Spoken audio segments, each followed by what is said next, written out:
माझं जिल्हा परिषदेसाठी कमळ हे चिन्ह असणार आहे।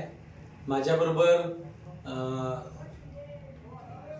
कीर्तिकुमार सावळवाडे हे पंचायत समिती इनामदारनी गणामधनं त्या ठिकाणी उभे आहेत। त्यांचं नारळाची बाग हे चिन्ह असणार आहे। समडोळी पंचायत समिती गणामधनं स्वरूपाताई चव्हाण या ठिकाणी भारतीय जनता पार्टीच्या कमळ या चिन्हावर उभे आहेत। तेव्हा मी आपल्या माध्यमातून विनंती करतो की आपलं मत या ठिकाणी आम्हा सर्वांना देऊन आपलं मत विकासाला द्यावं आणि आम्हाला चांगल्या मतानं मोठ्या फरकानं त्या ठिकाणी विजयी करावं। भारतीय जनता पार्टीचं सरकार दिल्लीमध्ये आहे, भारतीय जनता पार्टीचं सरकार राज्यामध्ये आहे, आपल्या इथं आमदार आपल्या भारतीय जनता पार्टीचे आहेत वरती। महानगरपालिकेमध्ये परवा भारतीय जनता पार्टीला कौल देऊन भारतीय जनता पार्टीचा महापौर सांगलीकरांनी केलेला आहे।